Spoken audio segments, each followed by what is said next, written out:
জাতিসংঘ সাধারণ অধিবেশনের ফাঁকে মার্কিন প্রেসিডেন্টের সঙ্গে বাংলাদেশের কোনো রাষ্ট্রপ্রধানের এই প্রথম বৈঠক।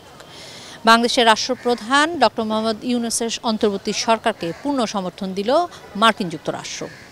আমাদের কথার আজকের আয়োজন আজ এ নিয়েই, সঙ্গে আছি আমি কিশোর জাহান। সাধারণ মানুষের কথা শুনবো, তার আগে দেখব এ নিয়ে প্রচারিত একটি প্রতিবেদন।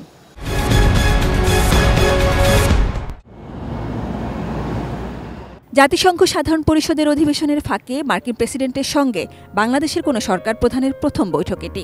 নিঃসন্দেহে ঐতিহাসিক মুহূর্ত। অন্তর্বর্তী সরকারের প্রধান উপদেষ্টা ডক্টর মোহাম্মদ ইউনূসের সঙ্গে একান্ত এই বৈঠকের শুরুতেই মার্কিন প্রেসিডেন্ট জো বাইডেনের এমন আন্তরিকতা চোখে পড়ার মতো। বিশ্বের সবচেয়ে ক্ষমতাধর রাষ্ট্রপ্রধানের এই বডি ল্যাঙ্গুয়েজ নতুন বাংলাদেশের প্রতি যুক্তরাষ্ট্রের পূর্ণ সমর্থনের বার্তাও। নতুন বাংলাদেশ যাদের মাধ্যমে এলো, জো বাইডেনকে তাদের গল্প শোনান ডক্টর ইউনূস। বিগত সরকারের নিপীড়নের বিরুদ্ধে শিক্ষার্থীদের সাহসী ভূমিকা ও দেশ পুনর্গঠনে তাদের অবদানের কথা বলেন। প্রেসিডেন্ট বাইডেন বলেন, শিক্ষার্থীরা যদি দেশের জন্য এত ত্যাগ স্বীকার করতে পারে, তাহলে যুক্তরাষ্ট্র সরকারেরও তাদেরকে পূর্ণ সহযোগিতা করা উচিত। অধ্যাপক ডক্টর ইউনূস বলেন, দেশ পুনর্গঠনে তার সরকারকে অবশ্যই সফল হতে হবে। প্রেসিডেন্ট বাইডেনও আশ্বাস দেন, যে কোনো প্রয়োজনে বাংলাদেশের পাশে থাকবে যুক্তরাষ্ট্র। প্রধান উপদেষ্টা জুলাই বিপ্লব চলার সময় ও এর পরে বাংলাদেশ শিক্ষার্থীদের আঁকা দেয়ালচিত্রের ছবি সম্বলিত দ্য আর্ট অব ট্রায়াম্ফ শীর্ষক আর্টবুক উপহার দেন মার্কিন প্রেসিডেন্ট জো বাইডেনকে। বিরল এই বৈঠকের ব্যাপারে হোয়াইট হাউস জানায়, বাংলাদেশের অন্তর্বর্তী সরকারের প্রধান হিসেবে দায়িত্ব নেওয়ায় ডক্টর ইউনূসকে অভিনন্দন জানিয়েছেন ও প্রশংসা করেছেন জো বাইডেন। বাংলাদেশের যে ডেমোক্রেটিক ট্রানজিশনের সাথে আর ইউএস যেহেতু ওয়ার্ল্ডের one of the largest democracy, তারা সর্বাত্মক যত সাহায্য লাগে, যে পরিমাণ যেই অ্যাসিস্ট্যান্সের থেকেও যে পরিমাণ আপনার ফুল সাপোর্ট লাগে, সবগুলোতেই ওরা বাংলাদেশের সাথে আসছে, তারা এটা জানিয়েছে। এটা আজকে যখন বাইডেনের সাথে মিটিং হয় তখন এই জিনিসটা রিইটারেট হয়েছে। গণতান্ত্রিক মূল্যবোধ এবং জনগণের জোরালো সম্পর্কের ভিত্তিতে দুই দেশের মধ্যে ঘনিষ্ঠ অংশীদারিত্বের সম্পর্ক চেয়েছেন উভয় নেতা। জো বাইডেন বাংলাদেশের নতুন সংস্কার এজেন্ডায় অবিরাম সহযোগিতার আশ্বাস দিয়েছেন বলেও জানায় হোয়াইট হাউস। সাজিদা সুইটি, এটিএন নিউজ, ঢাকা। দর্শক, এতক্ষণ রিপোর্টটি দেখলাম, এবারে শুনবো সাধারণ মানুষের কথা। ইউএসএ বর্তমানে আমরা জানি যে বিশ্ব পলিটিক্সে অন্যতম একটা স্টেক হোল্ডার হচ্ছে ইউএসএ। তো তাদের অবশ্যই জানা উচিত তারা কাদের উপর ইনভেস্ট করছে, কাদের সাথে অ্যালাইড ফোর্স হিসেবে তারা থাকবে কি না, বা ভবিষ্যতে তাদের যে কর্মপরিকল্পনা, এগুলো জানার জন্য অবশ্যই বাংলাদেশের যে ইন্টারনাল পরিস্থিতিগুলো আছে ওইগুলো সম্পর্কে ওদের আইডিয়া দেওয়াটা প্রয়োজন। এবং যেহেতু ডক্টর ইউনূস ওইখানে আছেন এবং উনি বাইডেনের সাথেই মোস্ট প্রবাবলি বসবেন কথা বলতে, সো ওই জায়গায় উনি হয়তো ওই বিষয়গুলো নিয়ে আসতে পারবেন, বা আমাদের যে জুলাই অভ্যুত্থানে যে বিভিন্ন সমস্যা হয়েছিল, বা ছাত্ররা কীভাবে তাদের দাবিগুলো নিয়ে এসেছিল, বা ফেসিজম কীভাবে চর্চা হচ্ছিল, এইগুলো নিয়ে যদি কথা বলেন, অবশ্যই তারা বাংলাদেশের প্রকৃত অবস্থা সম্পর্কে জানতে পারবে এবং ওই রকম ইনভেস্টমেন্ট করতে পারবে, বা আমাদের ওই রকম ফরেন এইড হিসেবে তারা সাহায্য এগিয়ে আসতে পারবে বিভিন্ন কাজে। তো আমার মনে হয় এটা খুবই একটা পজিটিভ সাইড।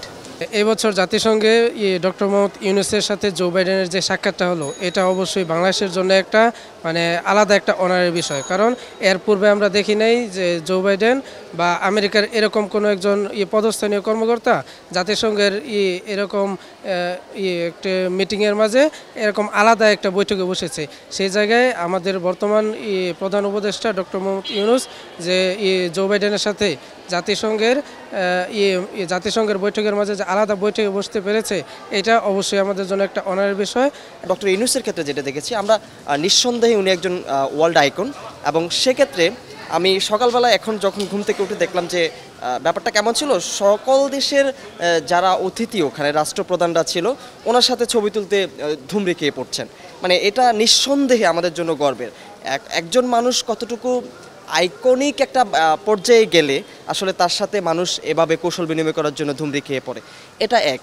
আর আমরা এখানে জো বাইডেন সাহেব যেটা বলেছেন যে বাংলাদেশের অন্তর্বর্তীকালীন সরকারকে সর্বোচ্চ সহযোগিতা কিন্তু বাইডেন সরকার করবেন, এবং এটা আমাদের অন্তর্বর্তীকালীন সরকারকে অনেক একটা প্রশান্তির একটা জায়গা অবশ্যই দেবে। ডক্টর মোহাম্মদ ইউনূসের কাছে আমাদের যে প্রত্যাশার জায়গা, সেটা হচ্ছে অবশ্যই বিশ্ব দরবারে যে বিগত 3 দশক ধরে বাংলাদেশের সাথে আমেরিকার সরাসরি কোনো বৈঠক হয়নি এবং এই বৈঠকটা যেহেতু গতকাল সম্পন্ন হয়েছে, তো অবশ্যই এটা আমাদের জন্য অবশ্যই একটা ইতিবাচক দিক এবং এখান থেকে আমাদের প্রত্যাশা থাকে যেন এভাবেই সামনের দিকে আমাদের বাংলাদেশটা অন্য কোনো দেশের মাধ্যমে যেন আমেরিকার সাথে আমাদের কোনো সম্পর্ক না থাকে, আমাদের সম্পর্কটা সরাসরি আমেরিকার সাথে থাকে।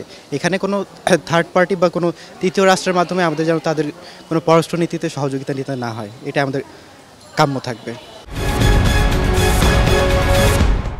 আজকের আমাদের কথায় কক্সবাজার থেকে স্বাগত জানাচ্ছি আমি অর্পণ বড়ুয়া।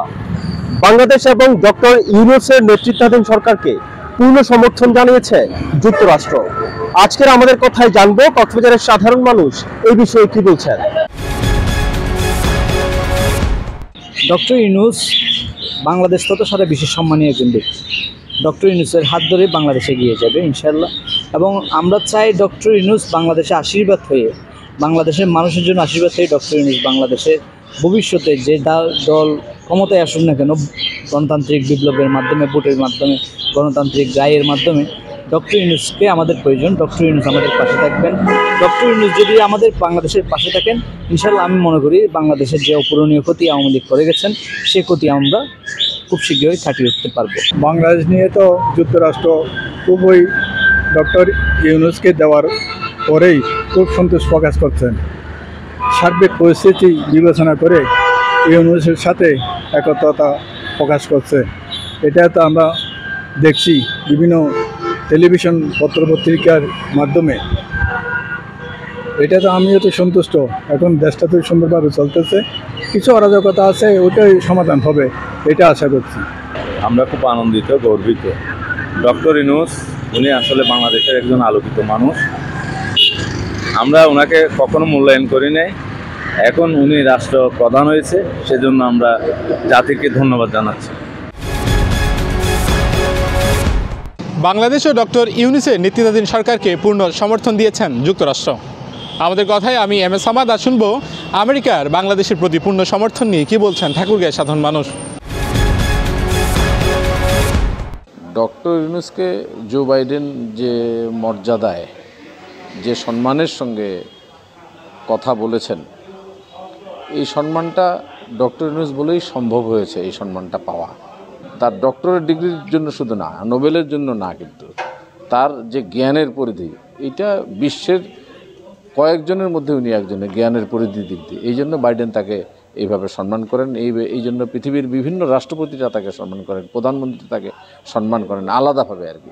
তারা মনে করেন যে তিনি আমাদের সমকক্ষ, কেউ কেউ মনে করেন যে তিনি আমাদেরও উপরে, অনেক দেশের রাষ্ট্রপতিরা তাই মনে করে আর কি। তো বাইডেনের সঙ্গে তার যে সাক্ষাৎটা আমি পজিটিভলি দেখি। বাংলাদেশের যে 5ই আগস্টের স্বাধীনতার পরে যে আমাদের দেশের যে তিনি দায়িত্ব নিয়েছেন, আমি মনে করি যে নোবেল পুরস্কৃত একজন মহান নেতা ডক্টর ইউনূস বাংলাদেশকে যেভাবে স্বাধীন করার পর উনি দেশকে পরিচালনা করছেন, সে সুবাদে তিনি আমেরিকায় গিয়ে আমেরিকার সরকার যে বাংলাদেশ সরকারের ডক্টর ইউনূসকে যেভাবে সমর্থন করেছেন, তিনি দেশকে অনেক প্রাধান্য দিচ্ছেন। এখানে গোটা বাংলাদেশকে একটা ভালো জায়গায় নিয়ে গেছেন এবং আমেরিকা বাংলাদেশকে সমর্থন জানিয়েছেন যেন বাংলাদেশে একটা ভালো জায়গায় যায় এবং দেশকে সুন্দরভাবে পরিচালনা করছেন ডক্টর ইউনূস। জো বাইডেনের সাথে যে আমাদের প্রধান উপদেষ্টার বৈঠক হয়েছে, এখন সৌহার্দ্যপূর্ণ একটি আলোচনা হয়েছে।